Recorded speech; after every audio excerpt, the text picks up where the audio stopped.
కాకికి మనకి తెలియకుండా ఒక దెబ్బ కొడితే వెంటనే దానికి ఏదైనా కింద పడితే వందలాది కాకులు కావు కావుమంటూ వచ్చి ఆ కొట్టిన వాళ్ళ మీద పడటానికి రెడీ అవుతే తన కాకిని రక్షించుకోవడానికి ప్రయత్నిస్తాయి. కనీసం ఆ పాటి ఐక్యత హిందువుల్లో ఎప్పుడు వస్తుందో తెలియదు. ఎందుకంటే నిన్నగాక మొన్న ఉత్తరప్రదేశ్లో 2 చిన్నారులు చనిపోయారు కదా.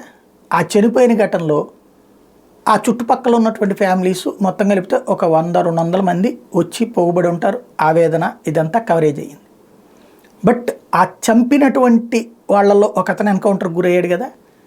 ఆ ఎన్కౌంటర్కి గురైనటువంటి వ్యక్తి అంత్యక్రియలకి 30,000 మంది హాజరయ్యారు. 30,000 మంది అంటే మన దేశంలో ఈవెన్ గుర్తుంది కదా, కాశ్మీర్లో తీవ్రవాదుల్ని ఎన్కౌంటర్లో చంపేస్తే కూడా వందలాది మంది. దానికి ముస్లిం సమాజం ఏమంటుందంటే, మా మతాచారాల ప్రకారం ఎవరైనా చనిపోయినప్పుడు బాధ్యతగా వాళ్ళని పూడ్చి కార్యక్రమంలో మేము ఖచ్చితంగా పాల్గొనాలి అన్నటువంటి. ఎస్, ఆచారం ఖచ్చితం. అది మంచికా చెడుకా? ఒక చిన్నారిని చిదిమి వేసినటువంటి రాక్షసత్వంతో కూడినటువంటి అంశం.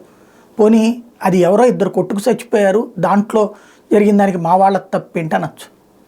కానీ అలాంటి ఘటనలో పాల్గొన్న వాడికి కూడా వేలాది మంది ఉండటం అంటే అసలు మనం ఏ సమాజం వైపుకి వెళ్తున్నాం అనేది అర్థం కాని పరిస్థితి.